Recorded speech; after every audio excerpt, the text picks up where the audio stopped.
أعوذ بالله من الشيطان الرجيم بسم الله الرحمن الرحيم Al-Furqan TV. Rasulullah Sallallahu Alaihi Wasallam. Itu memang betul. Tetapi bab syafaat dalam Riyadhus Shalihin ini sesungguhnya babnya bukan syafaat dari Rasulullah SAW. Syafaat dari Nabi itu dalam hal akidah. Maka itu syafaat fil akhirah. Dalam bab ini yang dibahas adalah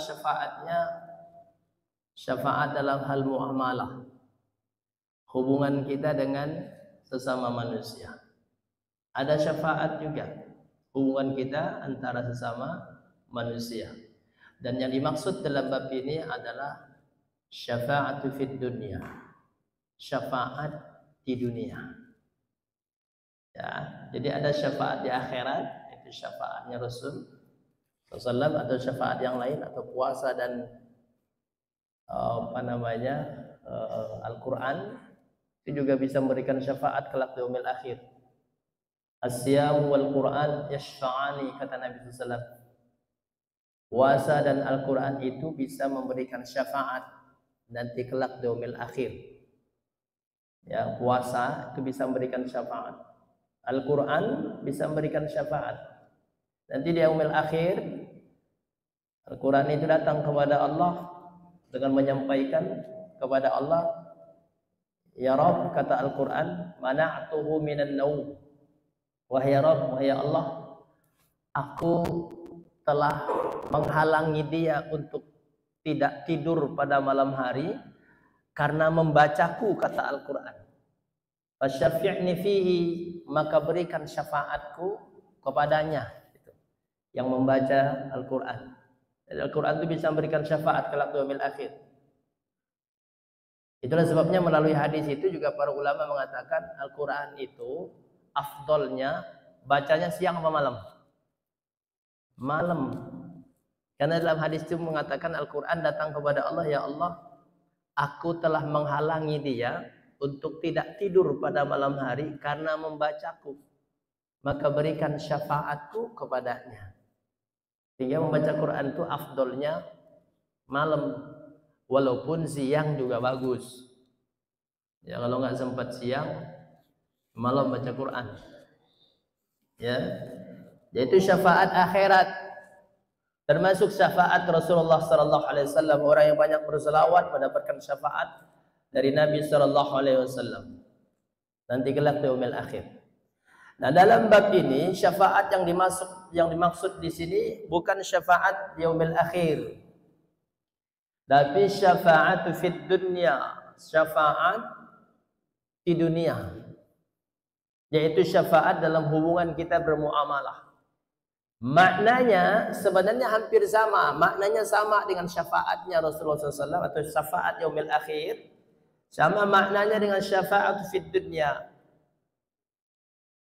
Syafaat itu kan asal katanya dalam segi bahasa dari asy-syaf'u, artinya adalah genap, lawannya al-witru, artinya ganjil. Ya, jadi syafaat itu asal katanya dari asy-syaf'u, genap. Nah, pengertian secara istilahnya itu hampir sama. Genap itu maksudnya kan sempurna. Kalau satu kan belum sempurna. Bagi makhluk ya, bagi makhluk satu itu belum sempurna, dua baru tuh. Ya, kalau satu mah belum. Bagi makhluk. Tapi kalau Allah justru yang sempurna adalah satu. Innallaha witru yuhibbul witra. Sesungguhnya Allah itu maha ganjil dan suka yang ganjil, itu Allah. Tapi kalau makhluk, kesempurnaan itu adalah lebih dari satu, dua itu sempurna. Maka kalau satu belum sempurna, harus dua. Paham maksudnya, Pak? Nggak paham maksudnya? Nggak usah saya jelaskan, lah paham lah. Ya, itu syaf'u, genap artinya, sempurna. Nah, dalam pengertian syafaat dalam bab ini Apa yang dimaksud dengan syafaat itu, penyempurnaan itu, bahwa dalam bab ini maksud dengan syafaat itu menjadi perantara bagi orang yang membutuhkan bantuan kepada orang yang akan memberikan bantuan, baik dalam hal mendatangkan kemaslahatan maupun dalam menolak kemudaratan. Kira-kira kebayang nggak artinya tuh? Syafaat itu secara istilah. Syafaat itu adalah menjadi perantara antara orang yang membutuhkan bantuan kepada orang yang memberikan bantuan, baik dalam hal yang mendatangkan kemaslahatan maupun yang menolak kepada kemudaratan. Contohnya gini, menjadi perantara, mediator. Dia ada orang lagi butuh nih, kita nggak bisa bantu. Kita menjadi perantara untuk bagaimana menyelesaikan apa yang dibutuhkan oleh dia. Nah, kita ini disebutnya dengan orang yang kitalah yang menjadi syafaat itu, ya kita bagi dia. Itu disebut dengan syafaat, perantara, mediator. Di yaumil akhir sama pengertiannya, syafaat Nabi juga sama. Menjadi perantara kepada Allah, antara kita dengan Allah. Nabi menjadi perantara sehingga akan meringankan orang di azab nanti di yaumil akhir karena perantara Nabi gitu. Al-Quran juga sama, puasa juga sama, menjadi perantara antara kita dengan Allah sehingga meminta keringanan kepada Allah terhadap kita, bagi kita. Itu disebut dengan syafaat. Kalau di dunia ini contohnya, ketika seorang butuh bantuan nih, contoh umpamanya ada orang yang sakit, ada orang sakit, tetangga kita sakit. Begitu datang ke rumah sakit, dia nggak diterima oleh pihak rumah sakit karena mungkin ada masalah apa dan sebagainya, pihak rumah sakit menolak. Kita ada yang kenal dengan orang yang di rumah sakit itu, atau mungkin pimpinannya atau apalah begitu. Kita datangi dia, kita hubungi dia. Ini tetangga saya nih Pak, tolonglah, dia ini dalam kondisi darurat karena tadi ditolak gitu. Bisa nggak Pak? Nah, kita ini disebutnya syafaat. Ya, itu disebut dengan syafaat, perantara, sehingga akhirnya pasien ini, tetangga kita ini bisa masuk ke rumah sakit. Itu namanya syafaat di dunia. Kira-kira nyambung nggak Pak? Paham ya? Nah, Allah Subhanahu wa taala dalam surah An-Nisa berfirman tentang syafaat itu, kata Allah Subhanahu wa taala, ini dinukil oleh Imam An-Nawawi rahimahullah dalam bab ini.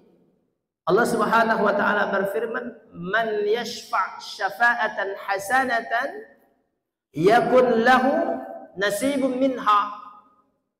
Barang siapa yang memberikan syafaat yang baik, berarti menjadi perantara yang baik bagi orang yang membutuhkan, maka dia akan mendapatkan bagian dari situ. Bagian itu maksudnya dia dapat pahala.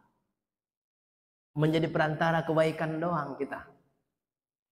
Ya, itu kita sudah mendapat bagian dari situ. Ya. Apalagi umpamanya, ada contoh umpamanya orang menunggak kontrakannya. Dan kalau nggak bayar beberapa hari ini, dia akan diusir dari rumah itu. Dia datang ke kita tuh, minta bantu. Sementara kita nggak bisa bantu untuk membayarkan kontrakannya. Kita datangi yang punya rumah, kita yang datangin punya rumah. Ya, menyampaikan kepadanya, kasihan Pak, Bu, dia kalau diusir mau tinggal di mana? Berilah dia tenggang waktu.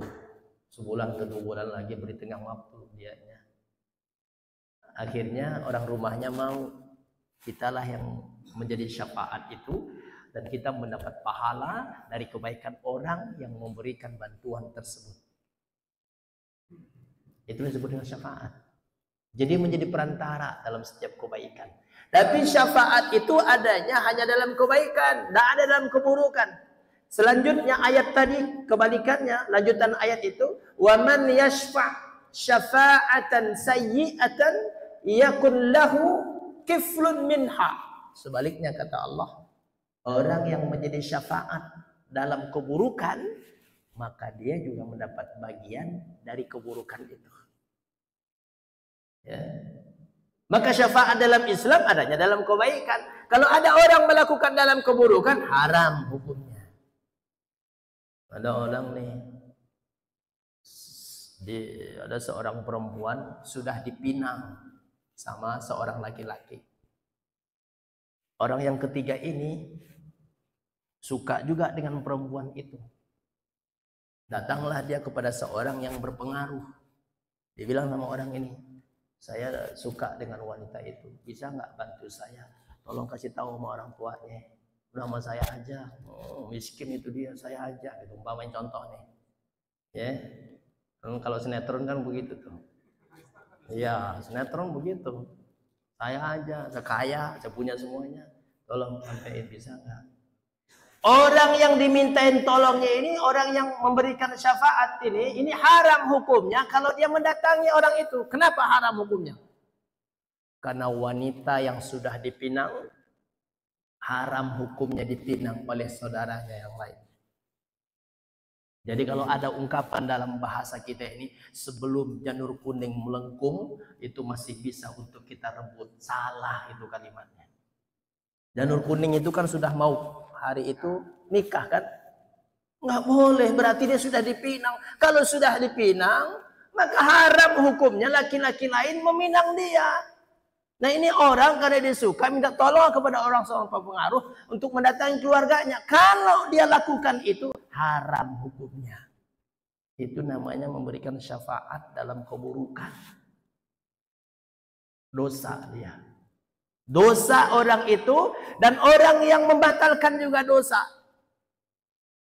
Kecuali kalau ada sepakatan batal itu baru. Kalau belum batal peminangan itu, maka tidak boleh. Haram hukumnya, kata Nabi, la yahillu, tidak halal bagi seorang yang mengkhidbah seorang wanita yang sudah dikhidbah oleh saudaranya. Nggak boleh, haram hukumnya. Itu syafaat dalam keburukan. Maka oleh karena itu dalam Islam, syafaat itu dalam kebaikan. Ya, membantu dalam kebaikan. Kita hanya menjadi mediator aja. Menjadi perantara doang. Ya, itulah syafaat di dunia. Biasanya tuh lebih berhubungan dengan jabatan sebenarnya tuh. Kadang-kadang punya kekuasaan. Orang yang punya jabatan, punya kekuasaan itu lebih berpengaruh tuh untuk memberikan syafaat. Punya nama lah begitu.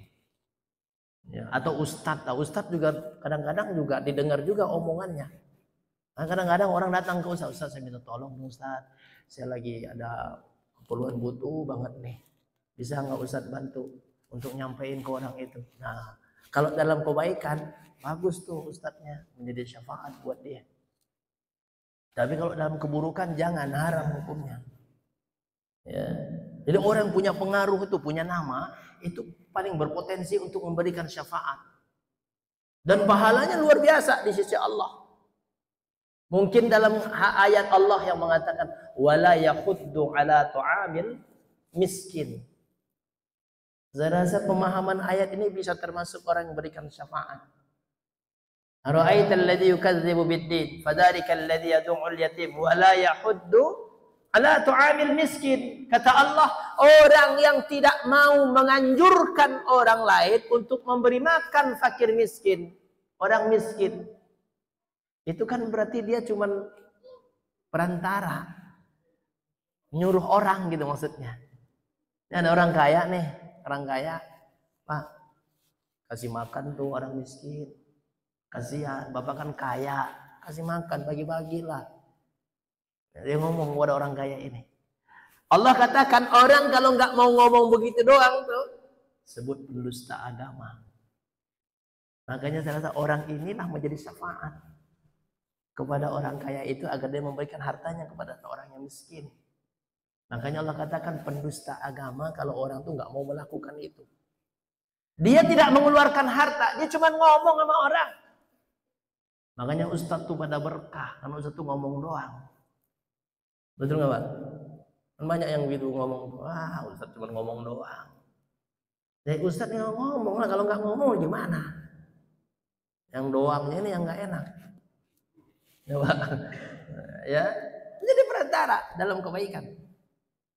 Itu disebut dengan syafaat fid dunya. Dan semua kita bisa melakukan itu dalam hal apa saja. Ada orang yang mau pinjam uang, datang ke kita nggak punya uang. Kita kasih tahu minjamnya ke siapa. Ya, kadang kita, oh saya nggak bisa Pak, oh, mohon maaf saya nggak bisa bantu. Tapi saya mau kasih tahu Bapak kemana? Ke ketua DKM Pak, kata dia. Datang aja ke dokter DKM, insya Allah bisa kok. Ketua DKM bisa kok gitu. Kasih tahu tuh. Tapi ketika saat kita sudah diberikan syafaat seperti itu, jangan disia-siakan. Kadang-kadang kita ini itulah susahnya kita juga begitu. Kalau kita bantu orang di dalam hal itu, lalu kemudian kita bantu dia, lalu orang itu meminjamkan uang kepadanya, dia nggak bayar-bayar. Yang kena siapa? Iya, kita yang didatangi nama dia. Kan dulu Ustadz yang bilang ke saya, sekarang tanggung jawab dong, bayar. Kata dia. Aduh, ketempuhan jadinya. Nah, ini yang tidak boleh. Tapi secara syafaatnya kita mendapat menjadi orang yang memberikan syafaat buat dia. Tapi sayangnya ketika itu dia menyia-nyiakan amanah itu, nah ini masalah juga. Ya, itu disebut dengan syafaat. Jamaah yang dirahmati oleh Allah. Oleh karena itu, dalam Islam itu ada syafaat dalam kebaikan. Baik itu yang mendatangkan kemaslahatan bagi dia ataupun yang menolak kemudaratan. Seseorang dalam bahaya umpamanya. Kalau kita tidak menjadikan syafaat kepadanya, dia akan mendapatkan bahaya tersebut. Nah, itu juga bisa memberikan syafaat namanya, menolak kemudaratan buat dia agar tidak terjadi kemudaratan itu terhadap dia. Kita yang menjadi perantaranya. Tadi itu kayak orang minjam uang yang kontrakannya habis. Kalau kita tidak membantu dia, akan terjadi mudarat bagi dia. Mudaratnya apa? Dia akan diusir dari kontrakan itu, orang nggak bayar. Maka kita datang tuh memberikan syafaat kepadanya, mendatangi orang yang punya rumah. Nah, itu namanya memberikan syafaat dalam hal menolak sebuah kemudaratan bagi seseorang. Bapak Ibu yang dirahmati Allah. Dalam bab ini Imam An-Nawawi rahimahullah hanya menyampaikan 2 hadis saja. Jadi bab ini pendek pembahasannya. Jadi nggak sampai jam 6, paling jam 6.30 lah. Baik. Hadis yang pertama yang disebutkan oleh Imam An-Nawawi rahimahullah dalam bab ini adalah hadis dari Abu Musa Al-Asy'ari radhiyallahu anhu qala kana an-nabiy sallallahu alaihi wasallam idza ataahu talibu hajatin aqbala ala julusaihi faqala ishfa'u tu'jaru wa yaqdillahu ala lisani nabiyhi ma ahabba. Muttafaqun alaih. Hadis yang pertama yang dinukil oleh Imam An-Nawawi rahimahullah dalam kitab ini tentang hadis syafaat, hadis dari Abu Musa Al-Asy'ari. Beliau mengatakan bahwa kana Nabi sallallahu alaihi wasallam idza atahu talibu hajatin. Nabi kalau didatangi seorang yang memiliki hajat atau memiliki kebutuhan, kepentingan atau keperluan, datang kepada Nabi sallallahu alaihi wasallam. Ya. Rasulullah sallallahu alaihi wasallam aqbala ala julusaihi. Lagi bersama dengan sahabat, tiba-tiba ada orang datang yang memiliki kebutuhan atau punya hajat, minta bantuan gitu kepada Nabi sallallahu alaihi wasallam. Kami sedang di masjid nih, seorang datang kepada Nabi, ya Rasulullah bisa nggak bantu saya? Nabi sallallahu alaihi wasallam ketika itu tidak langsung memberikan jawaban kepadanya atau memberikan solusi dari apa yang diminta olehnya, tapi justru ketika itu Nabi berbalik kepada para sahabat. Apa kata Nabi sallallahu alaihi wasallam? Ishfa'u tu'jaru. Kata Nabi, siapa di antara kalian yang bisa memberikan syafaat kepadanya, maka Allah akan berikan pahala kepada orang yang memberikan syafaat itu atas lisan nabinya. kata Nabi SAW, dan apa-apa yang diinginkan oleh Allah, yang dikehendaki oleh Allah Subhanahu wa taala. Jadi Rasulullah SAW itu tidak selalu ketika seorang datang menyampaikan hajatnya kepada Nabi, kebutuhannya, keperluannya kepada Nabi, langsung merespon dengan memberikan sesuatu apa yang dibutuhkan, enggak. Tapi Nabi menawarkan kepada sahabat. Ini seperti kisah ini, datang seseorang kepada Nabi, Nabi langsung ngomong sama sahabat, siapa di antara kalian yang bisa memberikan syafaat kepada dia, membantu dia menyelesaikan urusannya. Maka orang yang bisa melakukan itu, kata Nabi, Allah akan berikan pahala kepadanya. Dan itu banyak contohnya di zaman Nabi SAW. Ingat nggak ketika saat Abu Talhah, kisah Abu Talhah? Ketika ada seorang datang kepada Nabi, dia mengatakan, waktu itu lagi di masjid bersama dengan para sahabat. Ketika saat di masjid, datanglah orang ini dari perjalanan yang jauh. Dia datang kepada Nabi dan dia minta ingin dijamu oleh Nabi SAW. Maksudnya makan malamnya minta dijamu oleh Nabi. Apa yang dilakukan oleh Rasulullah SAW ketika itu? Nabi ingat kalau di rumahnya nggak ada makanan. Nabi begitu, Pak. Di rumah itu jarang ada makanan. Kalau kita kan makanan lebih-lebih sisa di rumah kita. Nabi itu jarang. Sehingga Nabi itu kalau pagi nanya kepada istrinya, ada nggak sarapan? Kalau kata istrinya nggak ada, puasa Nabi. Puasa Nabi Sallallahu Alaihi Wasallam. Itulah menjadi dalil juga para ulama mengatakan puasa sunnah itu nggak mesti ada niat dari kemarin atau dari semalam. Begitu nggak ada makanan, langsung niat puasa sunnah. Karena Nabi melakukan itu. Nabi langsung niat puasa sunnah. Kalau kita pagi-pagi nanya sama istri nggak ada sarapan, kita puasa sunnah nggak kalau nggak ada? Apaan? Mana ada? Justru kok nggak ada sih? Gitu. Itu kan nasi uduk sebelah aja beli tuh, gitu kan? Gitu. Nabi nggak puasa Nabi. Baik kata Nabi, saya akan puasa. Tapi ketika saat Nabi puasa tuh nggak ada makanan pagi itu harap sarapan puasa. Tapi kalau siangnya Nabi diundang untuk makan, Nabi batalkan puasanya. Ya, Nabi batalkan puasanya. Tapi kita jangan disiasati juga. Iya. Kayaknya tersiang mau diundang makan nih, saya puasa aja dulu deh. Dapat pahala lumayan. Enggak bisa kalau begitu. Ya. Jadi ketika itu datang seorang tamu, tidak disebutkan dalam hadis ini namanya, kisah Abu Talhah ini. Datang dia kepada Nabi di masjid ketika itu. Dia minta kepada Nabi untuk dijamu malam itu. Tapi Nabi ingat di rumahnya gak ada makanan. Akhirnya Nabi menawarkan kepada sahabat. Itu disebut dengan syafaat. Kata Nabi SAW, jadi Nabi ini menjadi syafaat bagi dia. Kata Nabi, siapa di antara kalian yang bisa menjamunya? Ya. Siapa kata Nabi di antara kalian yang bisa menjamu dia? Seakan-akan Nabi ini ingin menawarkan kebaikan itu kepada mereka. Padahal Nabi ingat di rumahnya nggak ada makanan. Apa yang terjadi? Abu Talhah ketika itu mengatakan, saya Rasulullah. Nabi menjadi syafaat bagi dia. Saya Rasulullah, kata dia. Apa kata Nabi? Engkau ikutilah Abu Talhah ke rumahnya. Berangkat pulang ke rumahnya, ini makan malam nih. Udah sore, makan malam di rumahnya. Berangkat. Tamu tunggu di luar. Ya, di ruang tamu, dia masuk ke dalam. Ditanya sama istrinya. Kata Abu Talhah, wah istriku, ini makan malam kita ada nggak? Ternyata dia juga nggak tahu kalau ada apa enggak itu Abu Talhah makan di rumahnya. Nanya sama istrinya, ada nggak makan malam kita? Kata istrinya ada. Tapi kayaknya sih buat kita dan anak kita aja yang lagi tidur. Kalau dia bangun minta makan, ya itu makannya. Kata Abu Talhah apa? Udah gini, kamu siapin tuh makan malam dan jaga tuh anak supaya jangan bangun deh sampai besok gitu. Bayangin bapak tuh, ada nggak ibu kayak orang tua kayak begitu tuh? Anaknya dibiarin lapar semalaman dan jangan sampai dia bangun, jaga sampai nggak bangun gitu. Dan itu makanan kita hidangkan buat dia karena ini tamunya Nabi. Kita harus jamu dia. Ya, tamunya Nabi kata dia. Nanti gitu. Itu dalam hadis ceritain.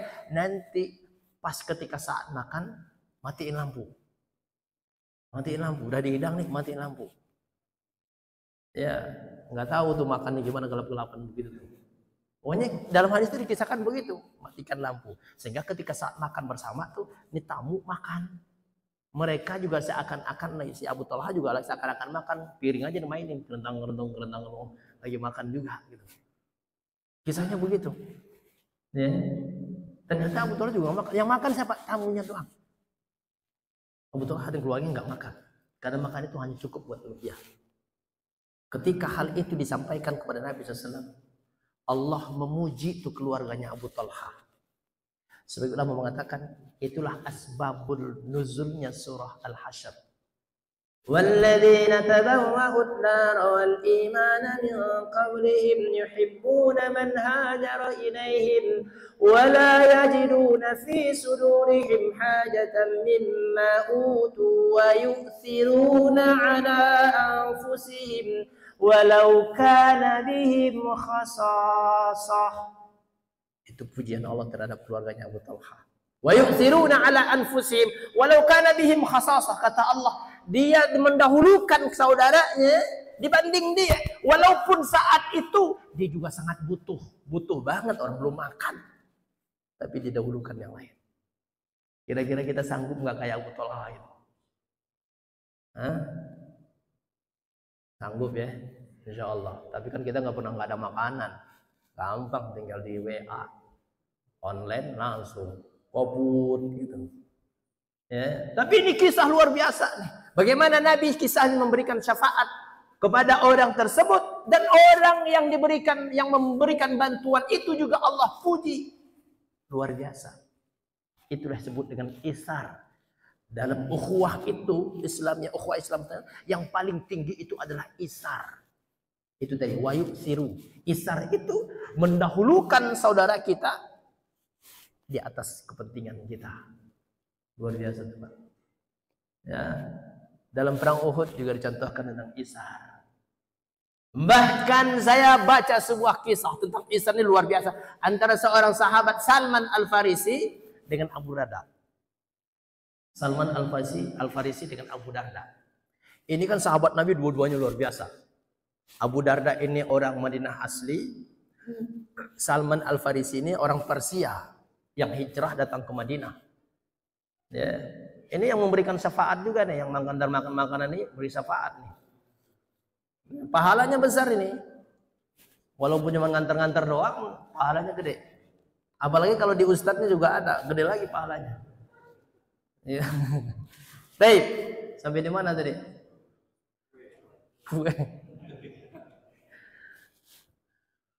Jadi isar itu paling tinggi dalam ukhuwah itu. Dalam perang Uhud, atau ketika contoh Salman Al-Farisi dengan Abu Darda. Ini luar biasa, di dua orang sahabat nih. Dipersaudarakan oleh Nabi dua-duanya. Dulu kan antara sahabat kaum Ansor dengan Muhajirin itu dipersaudarakan oleh Nabi SAW. Bener ada tuh. Tapi saya nggak bisa makan. Ya, dipersaudarakan oleh Nabi Salman Al-Farisi dengan Abu Darda. Maka ketika itu salah seorang dari, ini termasuk memberikan syafaat nih. Salman Al-Farisi ketika itu mau menikah. Dan mereka ini sudah di Madinah. Abu Darda ini sahabat Ansar, orang Madinah asli. Salman Al-Farisi ketika itu mau menikah. Dan dia sudah melihat wanita yang ingin dinikahi olehnya. Ya, sudah melihat dia. Dia datang kepada Abu Darda. Wahai saudaraku, katanya kepada Abu Darda, maukah engkau membantu aku? Artinya memberikan syafaat kepadaku. Aku ingin menikahi wanita itu. Tapi kan saya nggak tahu nih adat di sini seperti apa di Madinah ini. Karena saya kan bukan orang sini. Ngomongnya apa, buka pintunya, apa roti buayanya segala macam, saya nggak tahu, kata Salman Al-Farisi. Kan yang tahu engkau orang Madinah asli. Bisa nggak bantu saya untuk menghubungi saya dengan orang tuanya, atau untuk meminangkan aku terhadap orang tuanya? Abu Darda, karena dua-duanya ini dipersaudarakan oleh Nabi, dulu istilahnya itu ta'akhi namanya. Ta'akhi itu mempersaudarakan antara Muhajirin dengan Ansor. Jadi seakan-akan mereka ini saudara kandung nih. Dipersaudarakan. Kata Abu Darda, dengan senang hati kata dia, aku akan bantu engkau. Bapak Ibu yang dirahmati oleh Allah, ketika itu dua orang sahabat yang luar biasa ini sepakatlah mereka mendatangi rumah wanita itu kepada orang tuanya. Dan itu mendatangi bukan ta'aruf lagi. Udah mau langsung meminang. Sudah dibawa nih.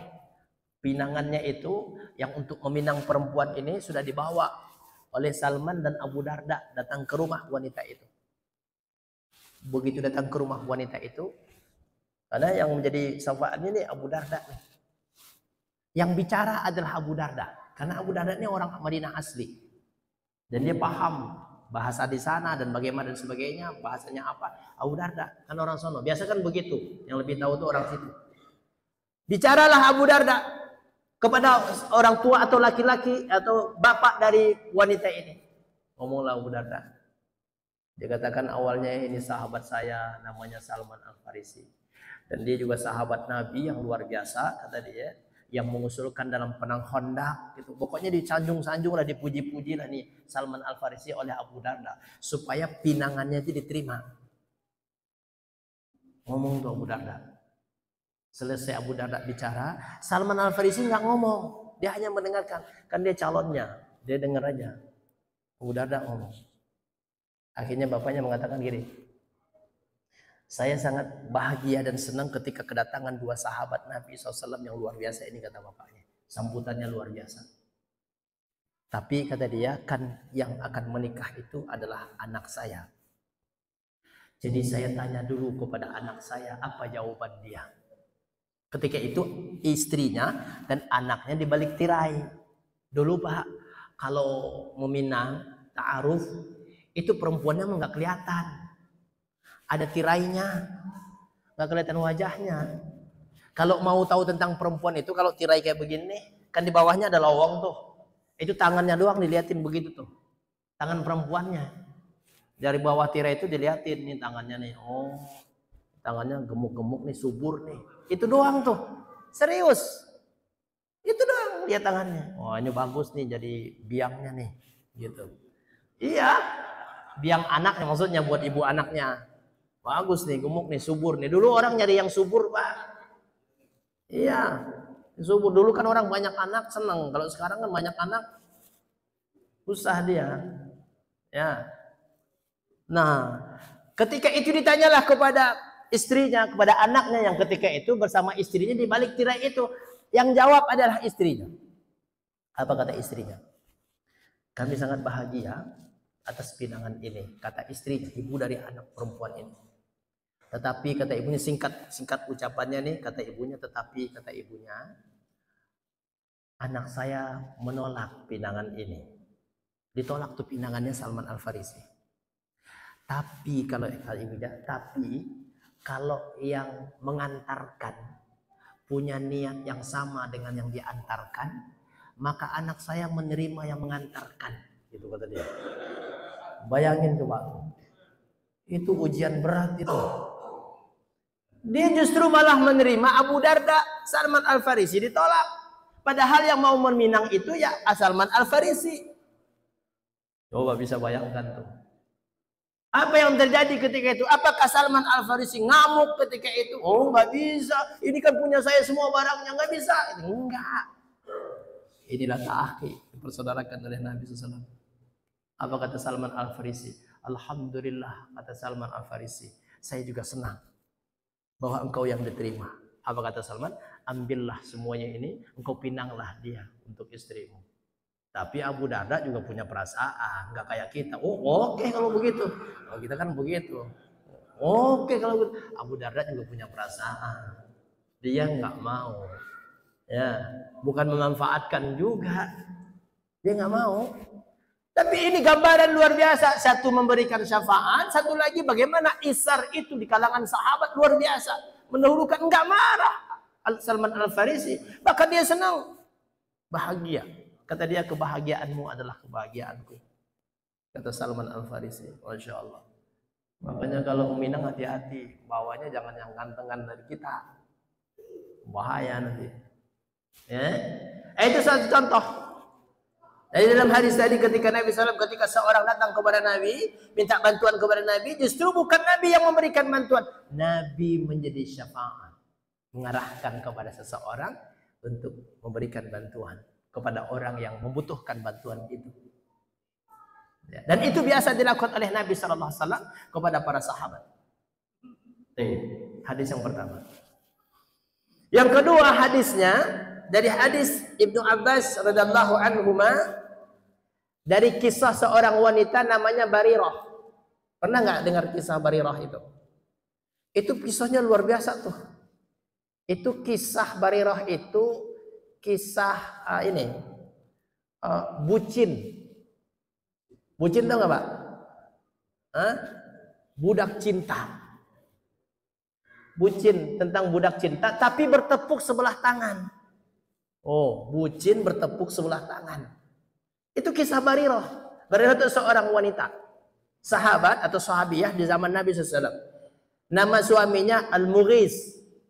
Mughis nama suaminya. Nanti bisa dilihat dalam hadis-hadis sahih. Ceritanya di riwayat Imam Muslim. Jadi kisah Barirah itu, ini termasuk hadis ini. Kisah dari hadis ini. Karena di sini kan dikatakan, ini disingkatkan dalam hadis ini oleh Imam An-Nawawi rahimahullah, ketika kisah Barirah wa zawjiha, kisah Barirah dengan suaminya. Ketika saat Rasulullah mengatakan kepada Barirahnya, istrinya, namanya Barirah, istri dari suaminya. Qala lahan Nabi sallallahu alaihi wasallam, Nabi mengatakan kepada Barirah, apa kata Nabi? Lau raja'tihi, andaikan engkau balik kepadanya, kata Nabi SAW. Kalau bisa, kata Nabi, baliklah engkau, rujuklah engkau kepada suamimu. Jadi ini kisahnya, Barirah ini pisah dengan suaminya. Tapi suaminya itu cinta banget sama Barirah. Namanya Mughis. Cinta banget. Kemana-mana Barirah diikutin. Sambil nangis dia. Saking berharap cinta dari Barirah untuk balik lagi. Maka para sahabat dulu itu melihat Barirah ini, sampai Nabi kepada Abbas pamannya, wahai paman, kata Nabi kepada Abbas pamannya, tidakkah engkau melihat bagaimana Barirah itu begitu cinta kepada istrinya? Dikejar-kejar maksud diikutin kemana aja sambil nangis, berharap. Pokoknya ya kalau bucin itu begitu kali ya. Kalau bucin itu gimana? Budak cinta itu maksudnya, kan jadi budak gitu. Itu pernah tuh di zaman Nabi ternyata sudah ada tuh bucin. Contohnya tuh Mughis sama Barirah. Lalu ketika itu Barirah mengatakan kepada Nabi SAW, ya Rasulullah, ta'muruni, wahai Rasulullah, apakah engkau menyuruh aku untuk rujuk dengan kembali lagi kepada suamiku? Kata Nabi, qala innama ashfa'u, saya cuma mau memberikan syafaat kepadamu. Maksudnya, saya ini cuma perantara. Mengusulkan kepadamu, kalau engkau mau balik, ya bagus, kata Nabi kepada suamimu. Apa kata Barirah? Qalat, la hajata li fihi. Ya Rasul, saya udah gak cinta sama dia. Saya udah gak butuh sama dia, gitu kata dia. Istrinya ngomong nih, ya Rasul, saya udah gak butuh sama dia, saya udah gak cinta, kata dia. Nah ini Nabi dia mudah. Nabi hanya memberikan usulan aja, syafaat kepada dia. Nah kisahnya gimana? Jadi kisahnya gini. Ini tadinya dua-duanya mereka ini budak.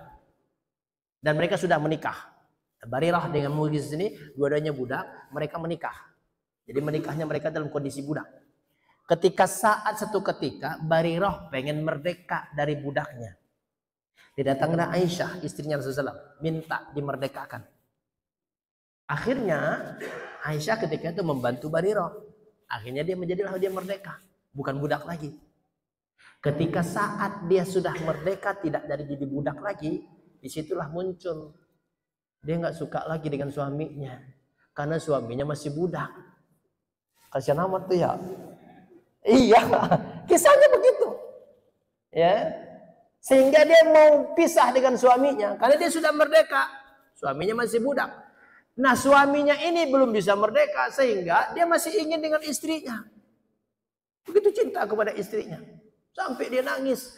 Dikatakan di situ hatta yabula lihiyatahu, sampai air matanya membasahi jenggotnya. Ya Mughis ini saking cintanya kepada suaminya, saking pengen baliknya kepada suaminya ketika itu. Ya. Nah, dalam kondisi begitulah akhirnya Mughis ini datang kepada Nabi, ya Rasulullah, tolonglah sampaikan kepada istri saya mau balik sama dia, saya cinta banget sama dia, gitu maksudnya. Tega banget sih dia, mentang-mentang udah merdeka, saya budak, dia udah nggak mau sama saya, gitu istilah orang sekarang mah. Ya bisa nggak? Akhirnya itulah datang Nabi kepada istrinya Barirah.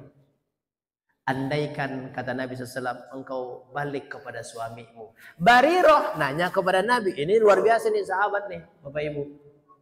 Ya para sahabiah juga sama. Barirah tanya sama Nabi, ya Rasulullah, apakah engkau perintahkan aku untuk balik kepada suamiku atau untuk rujuk kepada suamiku? Kalau memang itu perintah Nabi, dia kan nggak bisa nolak. Ya, dia nggak bisa nolak kalau itu perintah Nabi. Tapi Nabi ketika itu mengatakan, innama ashfa'u. Saya cuman perantara, ngusulin kalau kamu mau balik, bagus kata Nabi. Artinya Nabi tidak perintahkan, cuman Nabi hanya menjadi perantara. Kenapa Nabi tidak perintahkan dia balik kepada suaminya?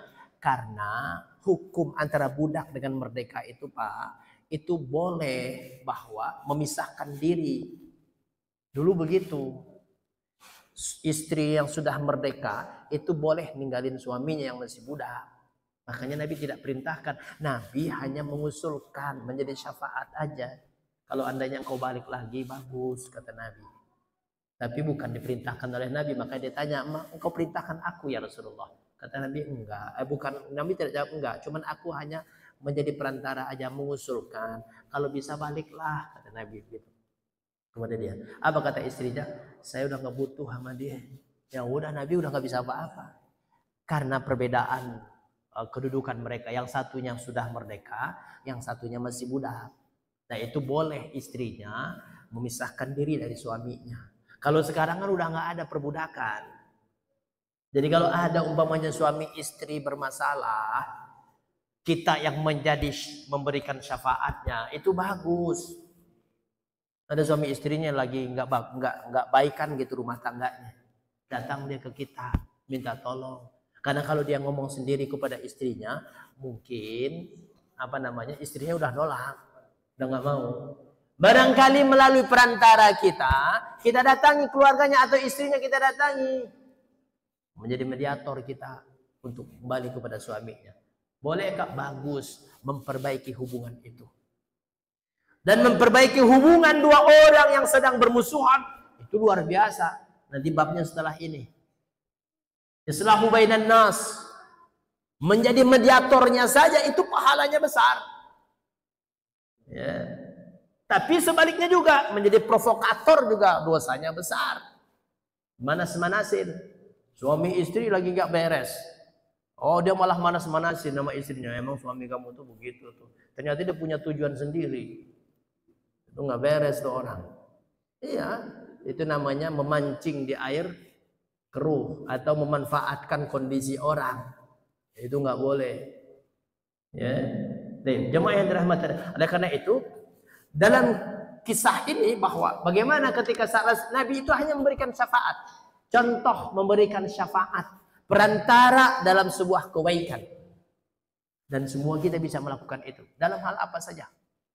Ada orang dalam kesusahan, datang ke kita. Atau tanpa. Jadi memberikan syafaat di dunia ini, tanpa diminta. Diminta atau tidak diminta, kita bisa memberikan syafaat itu. Enggak mesti ada orang susah ke kita datang, lalu minta bantuan, baru kita melakukan syafaat itu. Tidak. Kita melihat seseorang yang dalam kesusahan, datangin aja. Tanpa sepengetahuan dia pun, kita bisa melakukan. Ya, umpamanya tadi kayak di rumah sakit. Kita lihat orang ini nggak bisa, nih nggak diterima. Dia tanpa minta bantuan ke kita. Dan kita kenal dengan salah satu pegawainya. Ya, ini orang ditolak, kita kenal salah satunya. Dan kita tahu dia ditolak. Nggak mesti kita tanya kepadanya, lalu baru kita, enggak. Begitu kita lihat, dia walaupun dia mungkin nggak kenal dengan kita. Kita langsung ngomong, kenapa nggak diterima? Kan kasihan. Ayo dong. Kan, kalau kita kenal dengan orangnya. Akhirnya melalui perantara kita, dia diterima. Oh, itu luar biasa. Ya, itu disebut dengan syafaat. Karena itu, jamaah yang dirahmati oleh Allah, bab ini bagaimana masing-masing kita mengambil bagian. Ya, dari kebaikan itu. Kalau memang kita tidak bisa melakukan sesuatu kebaikan kepada seseorang, membantu seseorang, paling tidak kita menjadi perantara dalam kebaikan itu. Itu maksudnya. Ya. Paling tidak kita menjadi perantara dalam kebaikan itu. Ya, supaya dia mendapatkan kebaikan tersebut. Kitalah perantaranya. Itu pahalanya sama dengan orang. Ketika Nabi SAW gini, saat dalam sebuah peperangan, itu bab yang sebelumnya itu pernah saya jelaskan. Dalam sebuah peperangan, ada seorang sahabat datang kepada Nabi SAW. Dia mau berangkat dalam perang itu. Tapi dia tidak punya persiapan, tidak punya perlengkapan, logistik, persenjataan, kuda, dia nggak punya. Datang kepada Nabi, ya Rasulullah, aku ingin ikut dalam perang ini ya Rasulullah. Tapi saya nggak punya perlengkapan dalam perang ini. Bantulah aku, kata dia kepada Nabi. Bantulah saya Rasul untuk menyiapkan perlengkapan saya. Nabi ketika itu juga nggak bisa membantu dia menyiapkan itu. Karena Nabi juga nggak punya. Akhirnya Rasulullah SAW ketika itu menawarkan kepada seorang sahabat untuk menyiapkan. Ada ketika itu seorang sahabat ternyata dia berhalangan, nggak bisa ikut karena sakit. Disebutkan dalam hadisnya. Akhirnya nggak berangkat. Kata Nabi, engkau datangilah dia. Mungkin dia bisa memberikan perlengkapannya kepadamu untuk berangkat karena dia sakit. Itu Nabi memberikan syafaat tuh. Dia datang kepada orang itu, ketemuinlah. Itulah yang disebut Nabi, man ghaza ghazian, man jahaza ghazian. Barang siapa yang menyiapkan perlengkapan orang yang berangkat perang, walaupun dia tidak berangkat, yang menyiapkan ini, maka pahalanya sama dengan yang berangkat. Atau membantu keluarga orang yang berangkat dalam jihad, dia yang membantu keluarganya menyiapkan semuanya, itu sama dengan dia berangkat dalam jihad itu. Ini keluarganya ditinggalin, suaminya berangkat, kita urusin tuh keluarganya dia. Itu sama dengan kita berangkat dalam jihad itu. Itu juga memberikan syafaat buat orang. Maka ketika itu akhirnya sahabatnya berangkat dengan perlengkapan yang sakit tadi, dia yang membawa perlengkapan itu, akhirnya berangkat dalam perang itu. Dan ini juga termasuk memberikan syafaat. Ya, jadi jadilah kita ini agen-agen mediator dari kebaikan-kebaikan itu. Sungguh pun mungkin kita tidak bisa langsung melakukan itu, paling tidak jadilah kita perantara dalam setiap kebaikan itu. Tapi jangan selalu menjadi perantara. Ya, mentang-mentang perantara juga udah pahalanya Ustaz. Dia orang mampu, datang ke dia orang minta bantuan, selalu ngarahinnya ke orang lain. Dia sendiri padahal bisa bantu. Nah, itu juga nggak benar juga. Ada kan yang begitu tuh? Banyak, saya tahu orangnya. Dia orang mampu, terus orang datang ke dia, dia selalu menjadi syafaat doa, ngarahin orang doang. Bapak ke sono, no. Saya tahu dia tuh mampu. Padahal dia sendiri juga mampu, ngarahin orang mulu. Karena pahala juga sama Ustaz. Nggak bisa kalau begitu. Kalau kita yang mampu, kita lebih utama. Yang membantu itu lebih utama dibanding orang yang memberikan syafaat. Ya, tapi paling tidak hadis ini, bab ini mengatakan, kalau engkau tidak bisa membantu, paling tidak jadilah perantara bagi orang yang membutuhkan ketika itu. Wallahu a'lam bishawab. Baik, jemaah yang dirahmati oleh Allah, mudah-mudahan ini menjadi motivasi buat kita. Karena cuma 2 hadis disampaikan oleh Imam An-Nawawi rahimahullah dalam kitab ini, mudah-mudahan kita bisa mengambil pelajarannya. Menjadi orang atau menjadi mediator dalam setiap kebaikan yang dibutuhkan oleh seseorang, kitalah yang menjadi perantaranya. Itu disebut dengan syafaat fid dunya. Adapun syafaat di akhirat, itu syafaat masalah akidah, itu disebutkan Nabi SAW atau dengan melalui Al-Quran atau melalui puasa atau melalui jihad, syahid fisabilillah, itu bisa memberikan syafaat. Wallahu a'lam bishawab. Ini saja. Mungkin ada pertanyaan, 1 atau 2 pertanyaan. Yang banyak-banyak pertanyaannya. Silakan Pak Haji.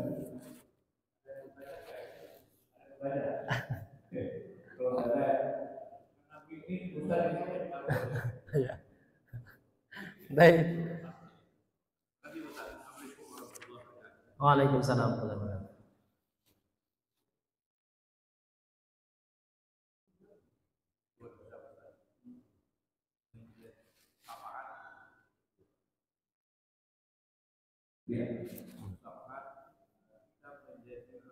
Ya.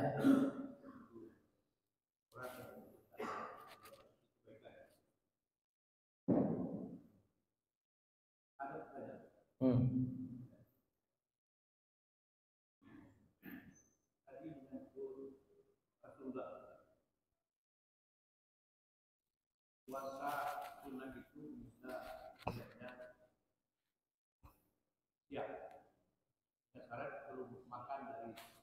Sahur.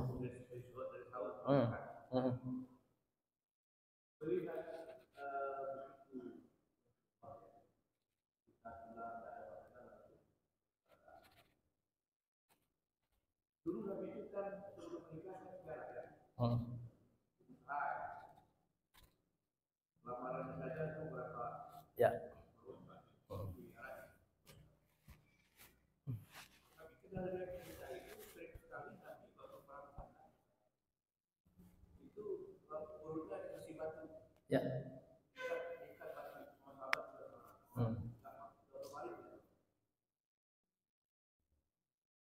Lihat ini Ustaz, apakah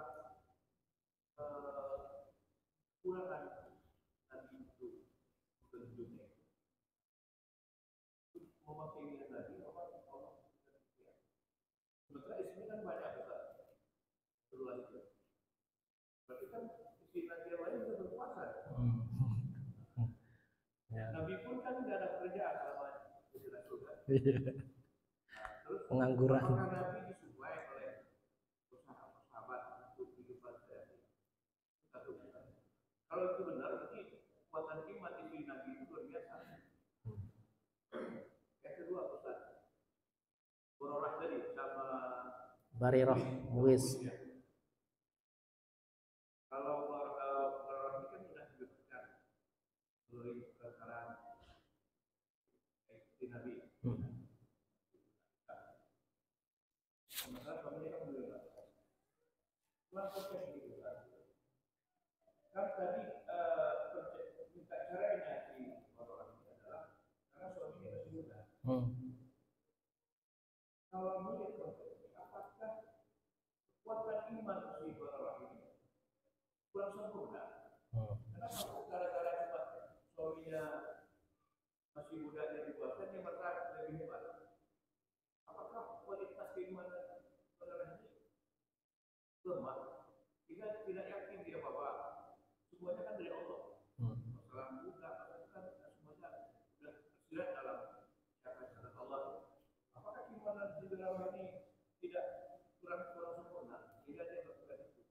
Assalamualaikum warahmatullahi wabarakatuh. Assalamualaikum warahmatullahi wabarakatuh. Baik, jazakallah khair. Yang pertama adalah apakah Nabi itu enggak kaya? Awalnya Nabi itu kaya. Tapi kemudian Allah tawarkan kepada Nabi memilih banyak harta atau kemuliaan. Nabi memilihnya kemuliaan bukan banyak harta. Sehingga itulah kondisi Nabi dan Nabi sering lapar kesehariannya. Termasuk tadi dalam perang Khandaq, itu kan waktu menggali Khandaq itu Nabi itu kelaparan, belum makan dan lemes. Makanya Jabir menawarkan kepada Nabi ketika itu. Ya, Jabir juga bukan orang kaya. Tapi Nabi tawarkan kepada Nabi, dia juga nggak tahu kalau rumahnya ada makanan. Tawarkan kepada Nabi, ya Rasulullah. Tapi dia nanya dulu sama istrinya sih, lagi menggali Khandaq itu. Saya pulang dulu sebentar, boleh nggak? Kata Jabir. Boleh, kata Nabi. Dia pulang tuh. Tanya sama istrinya, ada makanan nggak? Ada. Tapi buat kita doang sama anak kita. Sama tuh kasusnya. Balik lagi ke dia. Kenapa? Kata istrinya, saya mau mengundang Nabi makan di sini. Kata istrinya, nggak apa-apa. Tapi cuma Nabi doang ya. Gitu. Yang lain juga nggak cukup. Gitu. Udah tuh, balik dia. Diundanglah Nabi. Tapi kata Jabir, ya Rasulullah, tapi hanya engkau ya Rasulullah. Kalau yang lain ikut nggak bisa, nggak cukup. Gitu. Akhirnya tuh, oke, kata Nabi. Ya nggak pasanya sih bukan oke ya. Dulu mau Nabi nggak pernah bilang oke kayaknya sih. Kata Nabi, baik kata Nabi. Akhirnya tuh habis dia ngomong begitu, Nabi ngumumin. Wahai para sahabatku, kata dia, siang ini kita diundang Jabir makan di rumahnya. Itu ratusan jumlahnya. Kalau orang sekarang mah mampus gua gitu kata dia. Itu kalau bahasa orang sekarang. Kalau dulu sahabat nggak ada bahasa yang kayak begitu. Ya, akhirnya dikatakan kepada Nabi, ya Rasulullah, nggak bakal cukup. Ini aib buat keluargaku, kata Jabir. Ratusan ini cukup cuma buat bertiga aja. Keluargaku dan engkau, kata dia. Nggak cukup. Kata Nabi, udah nggak apa-apa. Nanti sebelum makan, jam makan, engkau pulanglah. Masak makanan itu, engkau duduk di situ dan tunggulah mereka satu persatu nanti ambilin, kata Nabi. Karena instruksi Nabi begitu. Nah ini para sahabat gitu Pak, sama dengan Barirah tadi juga begitu. Instruksi Nabi begitu, ya udah, begitu mau pulang dia, mau makan pulang.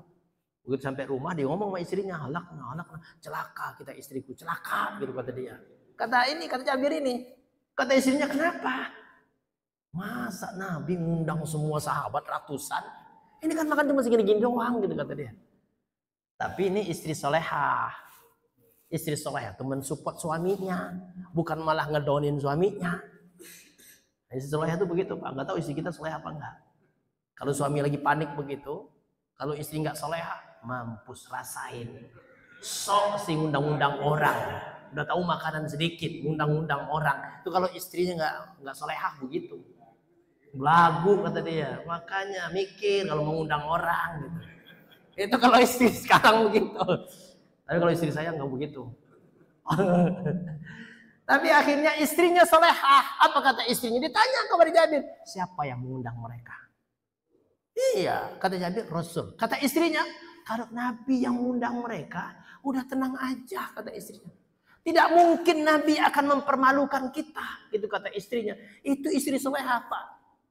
Jadikan istri kita kayak kalau belum begitu istri kita.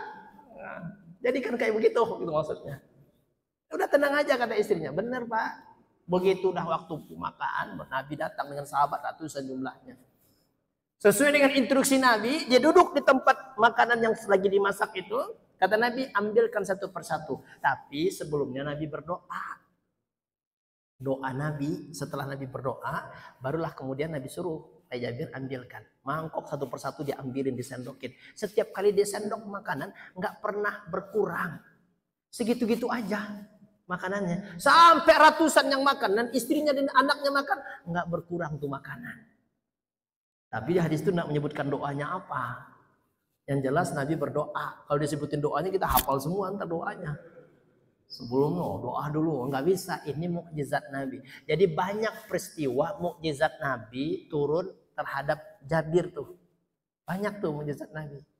Ketika bapaknya meninggalkan hutang yang banyak, dia punya 8 orang saudara perempuan yang menanggung dia semua. Satu-satunya kebun kurma yang ditinggalkan satu bidang. Bapaknya banyak ninggalin hutang, Jabir. Bagaimana cara membayar hutang itu? Dia datang kepada Nabi. Nabi berdoa.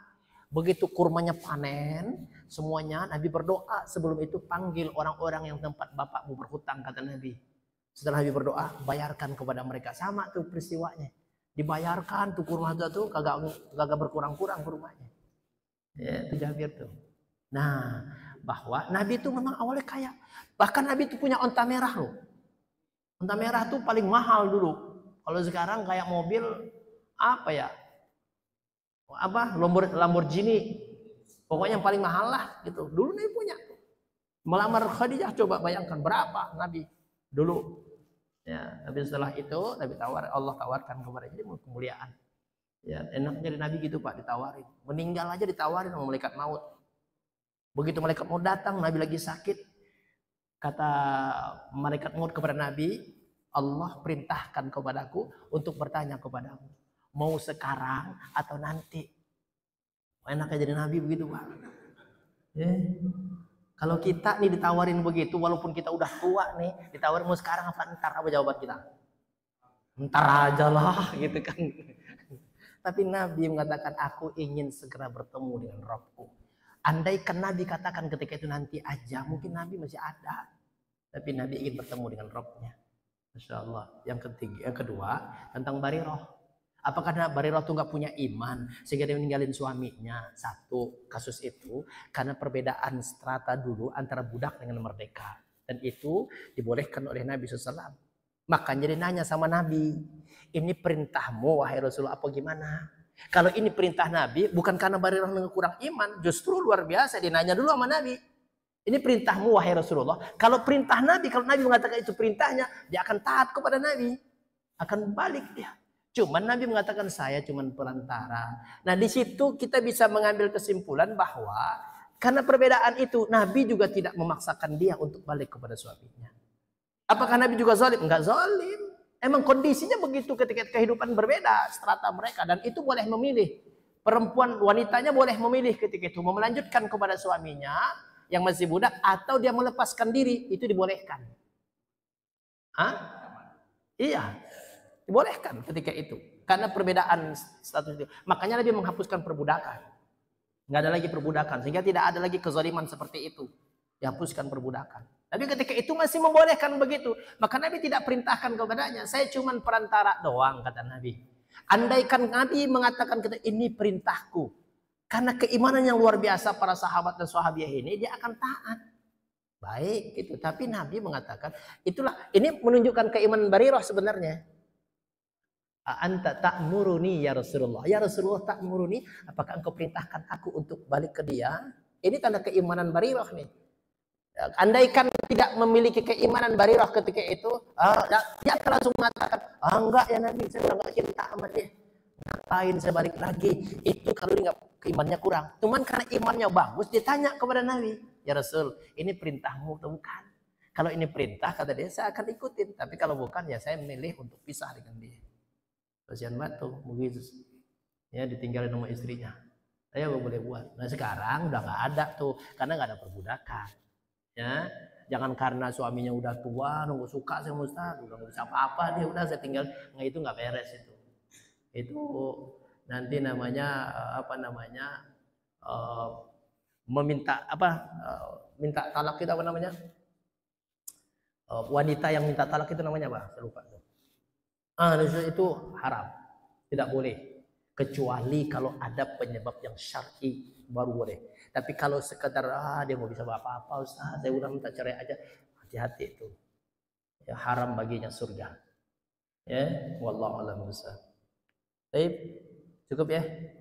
Tadi kan nyanyi cuma 6 sampai 5 doang, 6 lewat 5 doang. Ini udah 11 tuh. Baik, alhamdulillah jamaah sekalian, mudah-mudahan ada manfaatnya. Kita tutup dengan kafaratul majlis. Subhanakallahumma bihamdika, asyhadu an la ilaha illa anta, astaghfiruka wa atubu